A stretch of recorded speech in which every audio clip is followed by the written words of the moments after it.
தாய் தமிழ் உறவுகளுக்கு வணக்கம். நான் உங்கள் சேலம் கார்த்தி.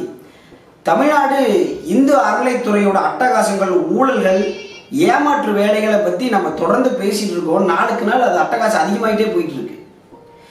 சேலம் மாவட்டம் சுகனேஸ்வரர் கோயிலில் கைலாய வாத்தியங்கள் கோயிலுக்குள்ள வாசிக்கிறதுக்கு தடை போட்டிருக்கிறாங்க. வெளியே மண்டபத்தில் போய் வாசிக்கிறதா.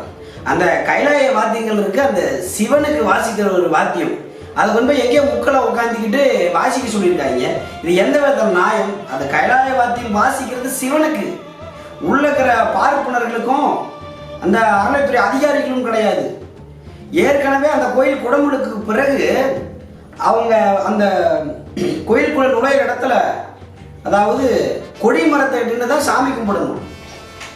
கொடிமரத்தில் நின்று தான் சாமி கும்பிடணும். ஒருவேளை அப்படி உள்ள போய் சாமி கும்பிடணும் அப்படின்னாலும் 10 ரூபா 20 ரூபா டோக்கன் வாங்கிட்டு உள்ளே போய் அப்புறமா சாமி கும்பிடணும். அப்புறம் 1000 2000 நாங்கள் இல்லாத போது வாங்கிட்டு போய் கருவறையிலே உள்ள விடுவாவா, அது வேற விஷயம்.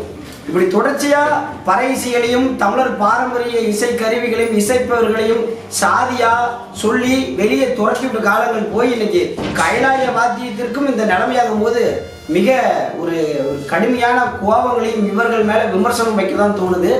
இது வந்து தொடர வேணால் அனைத்து கோயில்களிலும் பறை இசை கருவிகளை உள்ளே கொண்டு வாசிக்கிற போராட்டத்தை விரைவில் அறிவிப்ப இந்த காணொலி வேலை தெரிவித்துக் கொள்கிறோம். நன்றி, வணக்கம்.